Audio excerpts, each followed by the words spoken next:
নমস্কার। আমরা কি স্বামী বিবেকানন্দকে সবাই চিনি? হ্যাঁ, আমরা স্বামী বিবেকানন্দকে প্রায় সবাই চিনি। আমাদের বাংলার গর্ব, যিনি আমাদের এই বাংলার মাটিতে রেখে গিয়েছেন অনেক কিছু। যিনি এত অল্প বয়সেই বিবেকানন্দ হয়েছেন। জানি না সে যদি আরো অনেকটা সময় ধরে আমাদের মধ্যে থাকতো, তাহলে এই মাটিকে আরো কি কি দিয়ে যেত। তবে যাটুকু দিয়ে গেছেন তা কিন্তু খুব একটা কম নয়। যে ধৈর্য রাখতে জানে, যে অপমানকে বিবেক দিয়ে সহ্য করতে পারে, সেই হলো বিবেকানন্দ।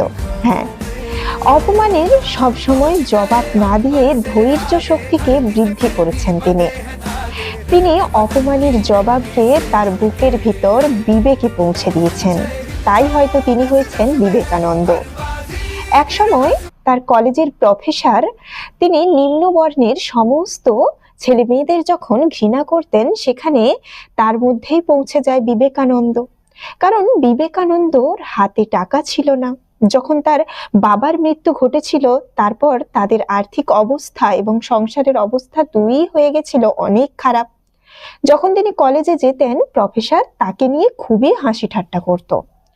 তিনি একদিন তেনাকে তার প্রফেসর একদিন জিজ্ঞাসা করলো, আচ্ছা বিবেকানন্দ, স্বামী বিবেকানন্দকে জিজ্ঞাসা করলো যে তোমাকে যদি একটি রাস্তার একপাশে একটা টাকার ব্যাগ দেওয়া হয় আর একপাশে বইয়ের ব্যাগ দেওয়া হয়, বই ভর্তি ব্যাগ, তুমি কোনটা নেবে, টাকা ভর্তি ব্যাগ নাকি বই ভর্তি ব্যাগ? তখন সবাই স্তব্ধ হয়ে তার উত্তরের আশা করছিল। তিনি হঠাৎই বলে উঠলো, আমি টাকার ব্যাগটাই নেব। তখন সবাই অবাক হলো, আর প্রফেসর বলল, আমি হলে বইয়ের ব্যাগটা নিতাম। তখন স্বামীজি বলে উঠলো যে হ্যাঁ, যার যেটার অভাব সে সেটাই নেবে। তখন গোটা হল হেসে উঠেছিল। তারপর থেকে তার প্রতি আরো ক্রোধ বেড়ে যায়, তাকে আরো ঘৃণা করতে শুরু করে।